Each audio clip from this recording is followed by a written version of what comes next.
స్వర్ణోదయ దీప్తిం అఖిల భువన చైతన్య ప్రసారం. నమస్కారం. మన ధర్మం కార్యక్రమానికి స్వాగతం.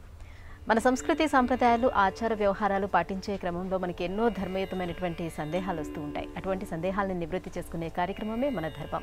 ఇవాళ మన ధర్మం కార్యక్రమంలో మన ధర్మ సందేహాలను నివృత్తి చేసేందుకు మనతో పాటు ఉన్నారు ప్రముఖ ఆధ్యాత్మికవేత్త ఆచార్య శ్రీ తాడేపల్లి పతంజలి గారు. గురుగారు నమస్కారం. నమస్కారం అమ్మా. గురుగారు, మనకున్నటువంటి నదులలో నర్మదా నది యొక్క ప్రత్యేకత ఏమిటి? నర్మదా నదికి పుష్కరాలు కూడా రానున్నాయి కాబట్టి ఈ పుష్కరాలలో మనం పాటించవలసినటువంటి విధులు ఏమిటి? బాగుందమ్మా. దుర్గే స్మృతాహరసి భీతిమశేష జంతో స్వస్థై స్మృతామతిమతీవ శుభాం దదాసి దారిద్ర్య దుఃఖ భయహారిణీ కాత్వదన్య సర్వోపకారకరణాయ సదార్ద్రచిత్త. పుష్కరం. పుష్కరము అంటే 12 రోజులు, 12 సంవత్సరాలకు ఒకసారి వస్తూ ఉంటుంది. ఇది పుష్కరము అని అంటాం. అయితే నదుల్లో ఒక్కొక్క నదికి బృహస్పతి ఒక్కో రాశిలో ప్రవేశిస్తున్నటువంటి సందర్భంలో ఆ నదికి పుష్కరం అనేది ఏర్పడుతూ ఉంటుంది. ఈ సంవత్సరం మే 1వ తేదీ నుంచి నర్మదా నదికి పుష్కరాలు ప్రారంభమవుతున్నాయి. నర్మ అంటే ఒక అర్థంలో సంతోషము అని అర్థం. ద అంటే ఇచ్చు నది, సంతోషాన్ని ఇచ్చేటువంటి నది. దీనికే ఇంకొక పేరు పూర్వగంగ. అంటే గంగమ్మకి మనం ఎటువంటి విలువ ఇస్తామో అటువంటి విలువ దీనికి కూడా పవిత్రతంగా ఉంది. ఇది మన భారతదేశంలో మధ్యప్రదేశ్లో పుట్టినటువంటి ఈ నర్మదా నది గుజరాత్లో అక్కడ అరేబియా సముద్రంలో కలుస్తుంది, ఆ మధ్య ప్రవహిస్తూ ఉంటుంది. అందుకే ఆ 2 రాష్ట్రాలకి సంబంధించినటువంటి జీవన రేఖగా ఈ నర్మదా నదిని చెప్తారు. ఈ నర్మదా నదికి పుష్కరాలు జరగబోతున్నాయి. ఈ పుష్కరాలు రాబోతున్నాయి. పుష్కరం ఎందుకు వస్తుందంటే తుందిలుడు అనేటువంటి వాడు శివుణ్ణి గురించి తపస్సు చేశాడట. తపస్సు చేసి ఒక్కొక్కడు ఒక్కో రకంగా స్వామివారిని వరం అడుగుతుంటాడు. ఈ తుందిలుడు అనేటువంటి వాడు స్వామివారిని ఏమడిగేటంటే, అయ్యా నాకు శాశ్వతత్వం కలగ చెయ్యాలి నువ్వు అని అంటే, శివుడు ఏదడిగినా పాపం శివుడైనా విష్ణువైనా వెంటనే కాదనకుండా ఇచ్చేస్తారు. కాబట్టి ఏమి కావాలరా నాయన అంటే, నీ అష్టమూర్తుల్లో ఒకటిగా నన్ను చెయ్యి అన్నట్టు. శివుడికి సంబంధించినటువంటి 8 మూర్తుల్లో నీరు ఒకటి, జలం ఒకటి. ఆ జలంలో ఈ తుందిలుడు అనేటువంటి వాడు పుష్కరుడు అనేటువంటి పేరు మీదుగా ఆ పుష్కరాలు జరిగేటువంటి రోజుల్లో బృహస్పతితో కలిసి మధ్యాహ్నం పూట ఆ నదిలో ప్రవేశిస్తాట, పుష్కరాలు వచ్చేటువంటి సమయంలో. కాబట్టి ఆ సమయంలో అంటే ఆ రోజుల్లో, ఈ 12 రోజుల్లో తప్పనిసరిగా ప్రతి వాళ్ళు నర్మదా నదిలో స్నానం చేయాలి. ఇది పుష్కరాల్లో మనం పాటించవలసిన విధుల్లో మొట్టమొదటి విధి. భారతీయులమైనటువంటి మనము ఆ పుష్కరాలు వచ్చినటువంటి సమయంలో నర్మదా నదిలో భక్తి శ్రద్ధలతోటి మనం స్నానం చేయాలి. ఏమండి, మిగతా రోజుల్లో స్నానం చేస్తే మరి పుష్కరాల్లో స్నానం చేస్తే రెండిటికి మధ్య ఉన్నటువంటి తేడా ఏంటంటే, అన్ని రోజులు రోజులే, కానీ జనవరి 30వ తారీఖు మనకు పుట్టినరోజు అనుకోండి, అది కూడా జనవరి 30 కూడా ఒక రోజే కదా. కానీ జనవరి 30 అనేది మన జీవితంలో చాలా ముఖ్యమైన రోజుగా మనం గుర్తుపెట్టుకుంటాం మన జీవితం వరకు. అట్లాగే అన్ని రోజులు నదే, ఆ నర్మదా నదిలో స్నానం చేయొచ్చు, కానీ పుష్కరాలప్పుడు చేస్తే నీకు ఇతోధికమైనటువంటి శుభం నీకు కలుగుతుంది అని చెప్పి దేవతలు వరం ఇచ్చారు. ఎందుకంటే ఈశ్వరుడి యొక్క అంశ అయినటువంటి పుష్కరాంశ అందులో ప్రవేశించి ఉంది కాబట్టి ఈ పుష్కరం మొత్తం కూడా నువ్వు తప్పనిసరిగా నర్మదా నదిలో నువ్వు స్నానం చేయవలసిందే. ఎప్పుడైనా వీలు కాకపోతే కనీసం ఒక్కసారైనా నువ్వు స్నానం చేయవలసిందే. నా వల్ల కాదండి, నేను అంత దూరం వెళ్ళలేను, ఎక్కడో మీరు చెప్తున్నారు మంచిదే, నేను భారతీయుడినే, అది ఎక్కడో మధ్యప్రదేశ్లో ఉందంటున్నారు, గుజరాత్ అంటున్నారు, అంత దూరం నేను వెళ్ళలేను. మనం చెప్పుకున్నాం మానసిక స్నానం. మానసిక స్నానం అంటే ఇక్కడ నువ్వు స్నానం చేస్తూ నేను అహం నర్మదా నద్యాం స్నానం కరోమి, నేను నర్మదా నదిలో ఈ పుష్కర సమయే నర్మదా నద్యాం ఈ పుష్కర సమయంలో నర్మదా నదిలో నేను స్నానం కరోమి, స్నానము చేయుచున్నాను అని నువ్వు మనస్సులో అనుకో. ఆ పుష్కర సమయంలో ఆ మే 1 నుంచి 12వ తారీఖు లోపల ఇది ఆది పుష్కరాలు అంటారు, మళ్ళీ అంచె పుష్కరాలు వేరే వస్తాయి. ఇప్పుడు అనుకుంటే నువ్వు నర్మదా నదిలో స్నానం చేసినటువంటి ఫలితం వస్తుంది. ఈ పుష్కరాల్లో చేయవలసినటువంటి ఇంకొక విధి ఏంటంటే, ఈ సంవత్సర కాలంలో తెలుసో తెలియకో నువ్వు అమ్మగారికి కానీ నాన్నగారికి కానీ పెట్టవలసినటువంటి తద్దినాలు ఏదైనా నువ్వు పెట్టకపోయి ఉంటే, నీకుండేటువంటి ఏదన్నా ఇబ్బందుల వల్ల పెద్దవారికి నువ్వు చేయవలసినటువంటి కార్యక్రమాలు ఏవైనా శ్రాద్ధ కార్యక్రమాలు నువ్వు జరపకపోయి ఉంటే, ఆ పాప పరిహారార్థం ప్రాయశ్చిత్తార్థం నువ్వు తప్పనిసరిగా ఈ పుష్కర సమయంలో ఆ నర్మదా నది ఒడ్డున అటువంటి శ్రాద్ధ కార్యక్రమాలను నువ్వు నిర్వర్తించాలి. ఒకవేళ నువ్వు చేసినప్పటికీ ఈ ఏడాదిలో మీ అమ్మగారికి నాన్నగారికి లేకపోతే తాతగారికి చేయవలసిన కార్యక్రమాలు నువ్వు చేసి ఉన్నప్పటికీ పుష్కర సమయంలో చేస్తే ఇంకా ఇతోధికమైనటువంటి ఫలితాన్ని ఆ పితృదేవతలు నిన్ను ఆశీర్వదిస్తారు. కాబట్టి తప్పనిసరిగా ఆ కార్యక్రమాలు, ఎందుకంటే తెలుసో తెలియకో మనం పొరపాట్లు చేస్తూ ఉంటాం, వాటన్నిటిని క్షమించమని. ఎందుకంటే చాలా శక్తివంతమైనటువంటి కిరణాలు, శక్తివంతమైనటువంటి ఒక తరంగాలు ఆ పుష్కర నది కలిగి ఉంటుంది. కాబట్టి ఆ ఒడ్డున ఉండి ఆ కార్యక్రమం నిర్వర్తిస్తే నీకు నీ కుటుంబానికి మేలు చేకూరుస్తుంది అని చెప్పారు. ఈ రకంగా పుష్కర విధులు చాలా ఉన్నాయి, వాటిల్లో మనం సంక్షిప్తంగా ఇవి చెప్పుకుంటున్నాం. మొత్తానికి నర్మదా నది పుష్కరాలు మన భారతీయ ఆత్మ కలిగినటువంటివి. వీలున్నటువంటి వాళ్ళు వెళ్ళాలి, లేకపోతే మనస్సులో అయినా తలుచుకుంటూ ఇందాక నేను చెప్పినట్లుగా మానసిక స్నానమైనా చెయ్యాలి. గురుగారు, ఇక మరో సందేహం ఏంటంటే, వాల్మీకి రామాయణంలో యుద్ధకాండలో శ్రీమంతుడు అనే మాటకు ఎటువంటి నిర్వచనం ఇచ్చారు? బాగుందమ్మా. శ్రీమంతుడు అంటే ఇప్పటి ఆధునిక పరిభాషలో మనం చెప్పాలి అని అంటే, శ్రీ అంటే లక్ష్మి అనేటువంటి అర్థంలో, సంపద అనేటువంటి అర్థంలో మనందరికీ చిరపరిచితమైనటువంటి పదం. శ్రీమంతుడు అంటే శ్రీ కలిగినటువంటి వాడు. సంపద ఎవరి దగ్గర అయితే ఉందో వాడిని శ్రీమంతుడు అంటున్నాం. అయితే వాల్మీకి రామాయణం మన సంప్రదాయం ప్రకారం ఒక చక్కటి నిర్వచనాన్ని మనకు అందచేసింది. శ్రీమంతుడు అని అంటే భగవంతుని యొక్క పాదసేవన లక్ష్మి కలిగినటువంటి వాడు మాత్రమే శ్రీమంతుడు. మిగతా వాళ్ళ దగ్గర సంపద ఉన్నప్పటికీ వాడు శ్రీమంతుడు కాడు, వాడు దరిద్రుడు అని చెప్తాను. దీన్ని కొంచెం మనం విపులీకరించుకుందాం. విభీషణుడు అప్పటిదాకా మామూలుగా ఉన్నటువంటి వాడు, రావణాసురుడి యొక్క తమ్ముడిగా మాత్రమే వాడు ప్రసిద్ధుడు. కానీ రామాయణంలో యుద్ధకాండలో ఎప్పుడైతే శ్రీరామచంద్రమూర్తిని శరణు కోరాడో, నువ్వు తప్పించి నాకు వేరే దిక్కు లేదు అని చెప్పి రాముడి దగ్గరికి వచ్చాడో, అప్పుడు వాడు శ్రీమంతుడయ్యాడు అని వాల్మీకి మహర్షి రాశాడు.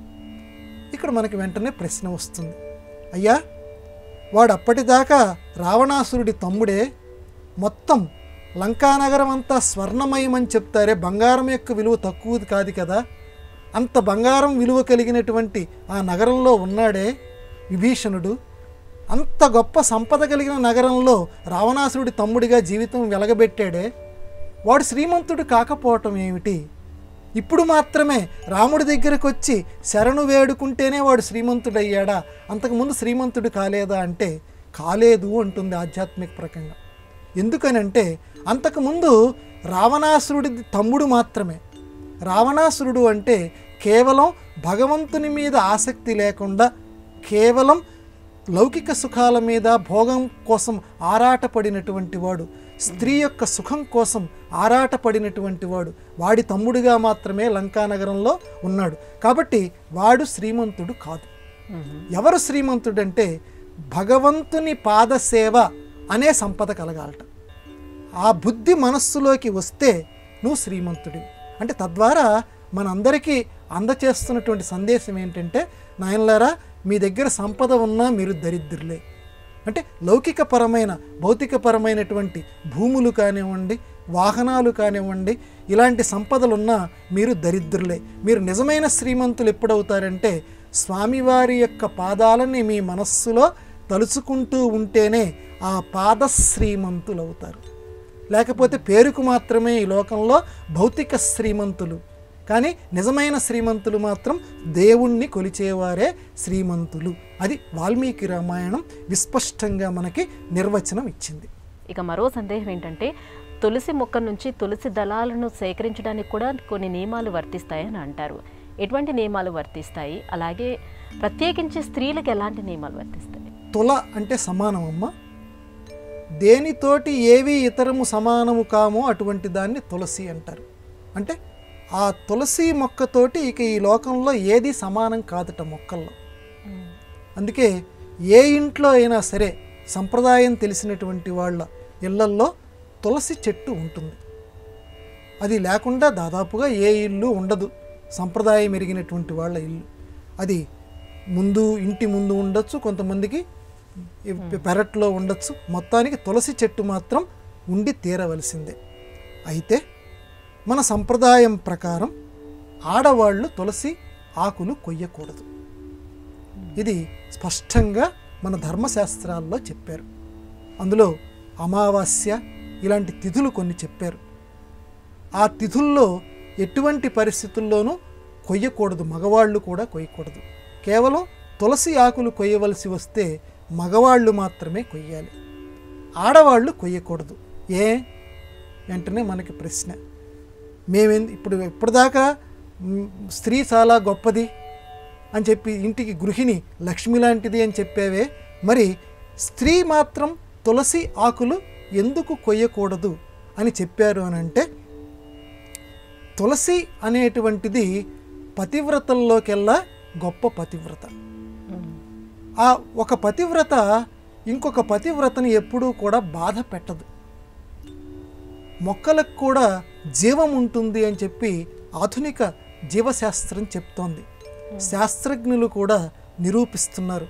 ఒక మొక్కని గనక మనం మామూలు మానవుణ్ణి గనక ఒకసారి గిల్లితే వాడు అబ్బా అని ఏ రకంగా అంటాడో ఆ రకంగానే స్త్రీమూర్తి గనక ఆ ఆకుని కోసేటప్పుడు అది ఆ మొక్కకి గిల్లినట్టే, గిచ్చిపెట్టినట్టే, బాధ పెట్టినట్టే. కాబట్టి ఒక పతివ్రత ఇంకొక పతివ్రతని ఆ రకంగా గిల్లితే, హింసిస్తే ఎటువంటి పాపాన్ని పొందుతుందో, తులసి ఆకుని గనక కోస్తే ఈ పతివ్రత కూడా, ఈ ఇంటి గృహలక్ష్మి కూడా అటువంటి పాపాన్ని పొందుతుంది. అందుకే తులసి ఆకుని కొయ్యకూడదు. మళ్ళీ ప్రశ్న మనకి, మరి మగవాడికి వస్తున్నాడే, వాడికి పాపం అంటదా అంటే, తప్పనిసరి అయినప్పుడు అమ్మా నేను పూజ కోసం నువ్వు ఏ విష్ణువు యొక్క సేవలో తరించాలని నువ్వు తాపత్రయపడ్డావో, ఏ విష్ణువు సేవలో మమ్మల్ని తరింపచేయాలని తాపత్రయపడ్డావో ఆ విష్ణు సేవా నిమిత్తం, అలాగే మా ఇంట్లో ఎవరైతే పెద్దవాళ్ళు చనిపోబోతున్నారో వాళ్ళకి విష్ణు సాయుధ్యం కలిగించేటువంటి నిమిత్తం తులసి నీళ్లు పోస్తే వాళ్ళకి మోక్ష సాయుధ్యం లభిస్తుందని పెద్దలు చెప్పారు కనుక ఆ కార్యక్రమం కోసం నిన్ను మేము కోస్తున్నాం. ప్రతిరోజు కూడా నిత్యారాధనలో నిన్ను కోసి అక్కడ పెట్టి కేవలం మా యొక్క గృహంలో ఉన్నటువంటి దుష్ట శక్తులు ఏవైతే ఉన్నాయో వెళ్ళిపోవటానికి, అలాగే మాకు మంచి జరగటానికి మాత్రమే నిన్ను కోస్తున్నాం, నిన్ను హింసించాలని కాదు అని మనస్సులో అనుకుంటూ, దానికి ఒక మంత్రం కూడా చెప్పారు, అది అనుకుంటూ పురుషులు ఆ తులసి ఆకుని కొయ్యాలట తప్పనిసరి. ఎందుకంటే ఎట్టి పరిస్థితుల్లోని శాకాహారం కూడా అది హింసే. అరణ్య పర్వంలో, భారతంలో అరణ్య పర్వంలో ధర్మవ్యాధుడు, వాడి పేరు చూడండి, ధర్మంగా ఉండేటువంటి వేటగాడు. వాడి పేరు పెట్టడం ఎలా పెట్టారో చూడండి. అసలు వ్యాధుడు అంటే వేటగాడు. వేటగాడు ధర్మంగా ఉండటం ఏమిటి అంటే, వాడు తప్పనిసరి వాడు మాంసం అమ్ముకొని బతుకుతాడు. మాంసం అమ్ముకొని బతికేటువంటి వాడిని మన భారత గ్రంథం ఏమని చెప్తోందంటే, వాడిని ధర్మవ్యాధుడు అంది. ధర్మవ్యాధు అంటే ధర్మంగా ఉండేటువంటి వేటగాడు. మాంసం అమ్ముతూ ధర్మంగా ఎలా ఉన్నాడు అంటే, కేవలం జీవనం కోసం వాడు మాంసాన్ని అమ్ముతున్నాడు. అది జరిగితేనే ఇంట్లో తల్లికి, తండ్రికి, తనకి, భార్యాబిడ్డలకి పోషణ జరుగుతుంది, కడుపు నిండుతుంది. కాబట్టి కేవలం వృత్తిపరంగా మాత్రమే దాన్ని స్వీకరించాడు. కానీ వాడు తల్లిదండ్రుల సేవ చేసేవాడు. అందువల్ల అటువంటి ధర్మవ్యాధుడి దగ్గరికి కౌశికుడు అనేటువంటి ఒక బ్రాహ్మణుడు ధర్మశాస్త్ర రహస్యాలు తెలుసుకోవటానికి వస్తాడు. అతను రాకమునిపే, అక్కడ వాకిలి దగ్గర నిలబడ్డ మునిపే ఈ ధర్మవ్యాధుడు అడుగుతాడు, ఈ వేటగాడు, అయ్యా నిన్ను పతివ్రత పంపించిందా నా దగ్గర విషయాలు తెలుసుకోవటానికి అని. అంటే అంతటి శక్తి లభించింది అతనికి తల్లిదండ్రుల సేవ చేయటం వల్ల. తన ధర్మం ఏదో తాను ఆచరించడం వల్ల. అందువల్ల స్వధర్మే నిధనం శ్రేయ పరధర్మో భయావహ అని చెప్తోంది భగవద్గీత కూడా. తన ధర్మంలో తాను మరణం పొందినా పర్వాలేదు, ధర్మాచరణ చాలా ముఖ్యం. మానవులకంటూ ఒక ధర్మం ఉంది, నీ వంశానికంటూ ఒక ధర్మం ఉంది. ఆ వృత్తిని నువ్వు ధర్మబద్ధంగా నువ్వు నెరవేర్చు. కాబట్టి శాకాహారులు ఒక జీవిని హింస పెడుతున్నారు, వాళ్ళు కూడా మొక్కలు కోస్తున్నారు అంటే, ఆకును కోస్తున్నారు అంటే, పండును కోస్తున్నారు అంటే ఆ చెట్టుకి హాని కలిగిస్తున్నట్టు, ఆ చెట్టుని బాధ పెడుతున్నట్టు. కానీ అప్పుడు కూడా ఒక మంత్రం చెప్పింది, నా ఉదరం తనంతట తాను చచ్చిపోతే ఆత్మహత్య మహాపాపం కాబట్టి ఈ జీవితం గడవాలి కాబట్టి నిన్ను నేను కోస్తున్నాను అని పవిత్రంగా మనసులో అనుకుంటూ కొయ్యాలట. అప్పుడు ఎటువంటి పాపము అంటదని చెప్పి ఈ ధర్మవ్యాధుడు కౌశికుడు అనేటువంటి ఆ బ్రాహ్మణుడికి ఈ ధర్మ రహస్యాలన్నిటినీ కూడా చెప్తాడు. కాబట్టి పురుషులు కొయ్యసినా తప్పు లేదు. ఎప్పుడు అవసరం ఉన్నప్పుడు పూజా నిమిత్తము లేదా ఇందాక నేను చెప్పినటువంటి అశౌచ కార్యక్రమాల్లో ఆ తులసి మొక్కని కొయ్యాలి. ఆ తులసి నీళ్లు కొయ్యడానికి మాత్రమే ఆ తులసి ఆకుల్ని కొయ్యాలి. అందువల్ల తులసి ఆడవాళ్ళు ఎట్టి పరిస్థితుల్లోనూ కొయ్యకూడదు. గురుగారు, ఇక మరో సందేహం ఏంటంటే, ఉంగరాల్ని ఎడమ చేతి వేళ్ళకు మాత్రమే పెట్టుకోవాలని చెప్తూ ఉంటారు. అసలు ఈ ఉంగరాల ధారణ అనేది తప్పనిసరా? ఉంగరాలు ధరించేటప్పుడు ఎటువంటి నియమాల్ని పాటించాలి? బాగుందమ్మా.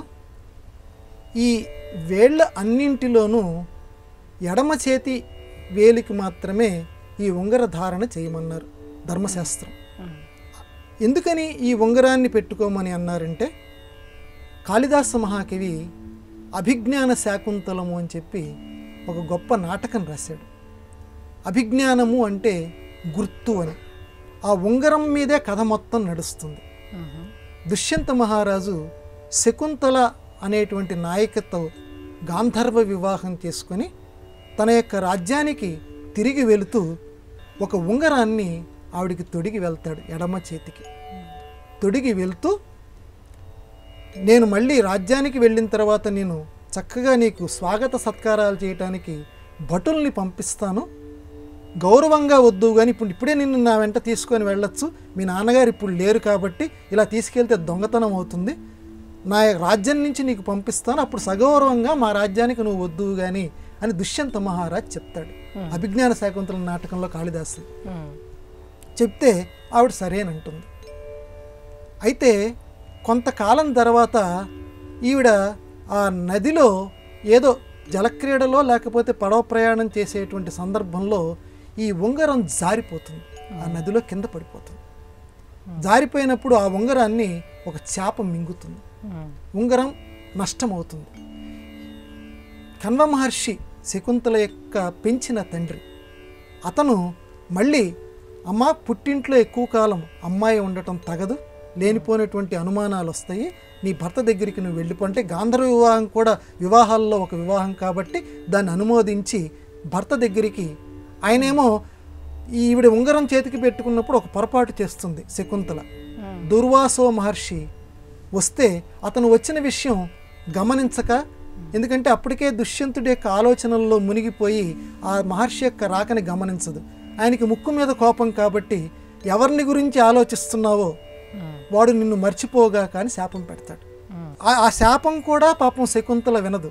శకుంతల పక్కన ఉన్నటువంటి అనసూయ ప్రియం వదలనేటువంటి చెలికెత్తెలు ఆ శాపాన్ని విని పరుగు పరుగున దుర్వాసో మహర్షి యొక్క పాదాల మీద పడితే, దుర్వాసో మహర్షి శాంతించి, అతను వెళ్తూ వెళ్తూ ఉంగరం ఒకటి ఇచ్చాడు కదా, ఆ ఉంగరం గనక చూపిస్తే మళ్ళీ తిరిగి అతనికి గుర్తుకొస్తుంది అని చెప్తారు.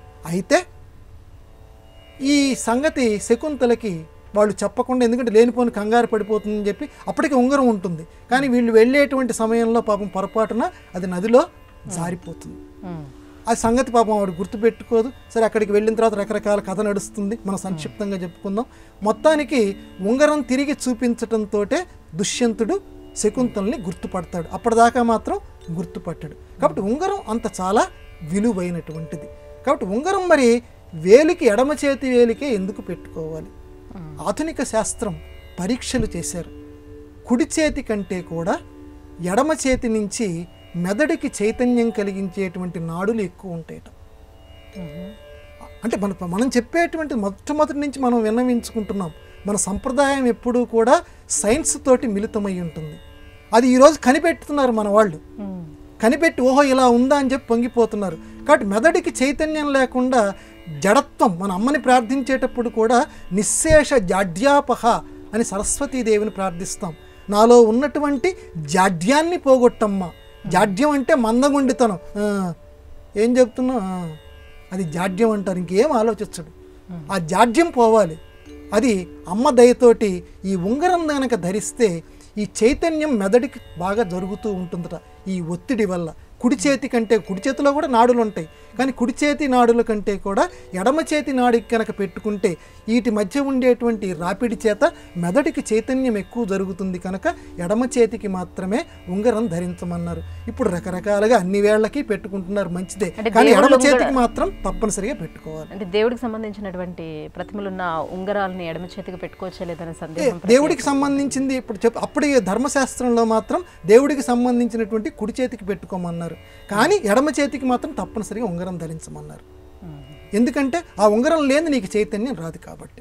గురుగారు, ఇక మరో సందేహం ఏంటంటే, అంతిమయాత్ర సందర్భంలో కొన్ని పేలాలు, చిల్లర నాణ్యాలను పైకి విసురుతూ ఉంటారు కదా, ఎందుకు అలా విసురుతూ ఉంటారు? ఇందులో ఉన్నటువంటి ఆంతర్యం ఏంటి? బాగుందమ్మా.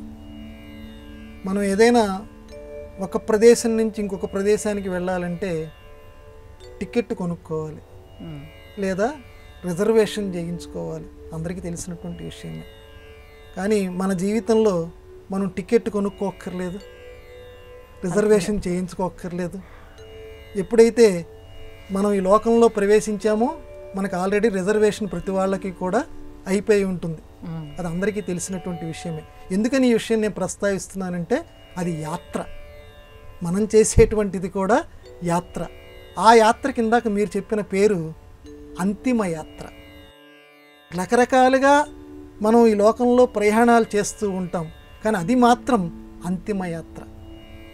అందరూ మనతో పాటు సహచరులు ఎవరైతే ఉన్నారో, మనం ఎవరి మీద అయితే మనం ప్రాణం పెట్టుకున్నామో, ఆ ప్రాణం పెట్టుకున్న వాళ్ళు నిజంగా గనక మన మీద ప్రేమ కలిగి ఉంటే ఆ యాత్రలో మనతో పాటు పాల్గొంటారు. మనల్ని ఆ శ్మశానం వరకు మన వెంట నడుస్తూ ఉంటారు అంతిమ యాత్రలో. ఇక్కడ మన ప్రశ్న ఏంటంటే, ఆ అంతిమ యాత్రలో డబ్బులు, చిల్లర నాణ్యాలు, పేలాలు అది నడుస్తున్నంతసేపు పైకి ఎగరేస్తుంటారు, అలాగే శవం మీద కొన్ని చల్లుతూ ఉంటారు, అలాగే గుంపు ఏదైతే ఉందో ఆ గుంపులో ఇలా నాణ్యాలు ఇలా ఎగరేస్తూ ఉంటారు. ఎందుకు వేస్తారు? ఈ సంప్రదాయం ఎందుకని వచ్చింది అని అంటే, ఒరే వీడు ఈ అంతిమయాత్ర చేసేటువంటి వాడు ఎవడైతే ఉన్నాడో బతికినంతకాలం డబ్బు కోసం ఎన్ని అగసాట్లు పడ్డాడో పాపం. ఒకటి కాదు, రెండు కాదు, ఎన్నెన్నో అగసాట్లు పడ్డాడు.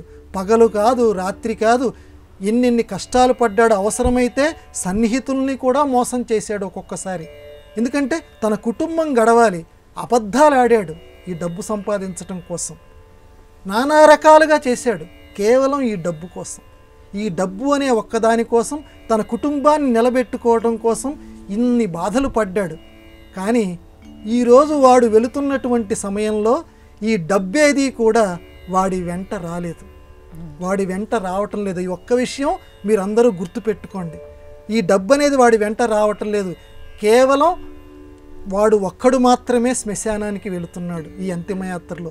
ఈ విషయం అందరికీ తెలియచేయటానికి, లోకంలో అందరికీ తెలియచేయటానికి, డబ్బు వాడి వెంట రావటం లేదన్న విషయం తెలియచేయటానికి, అలాగే జీవితం తేలిగ్గా ఎగిరేది అని తెలియచేయటానికి పేలాలు, డబ్బులు ఈ రెండింటినీ కూడా ఎగరేసుకుంటూ బంధువులు, స్నేహితులు శ్మశానం దాకా ఆ అంతిమయాత్రలో పాల్గొంటారు. అంటే గొప్ప ధార్మిక సందేశం ఇందులో ఇమిడి ఉంది. గురుగారు, తులసి దళాలను ఏకాదశి, ద్వాదశి తిథుల్లో కూడా కోయకూడదని చెప్తుంటారు కదా, నిజమేనా? అవునమ్మా.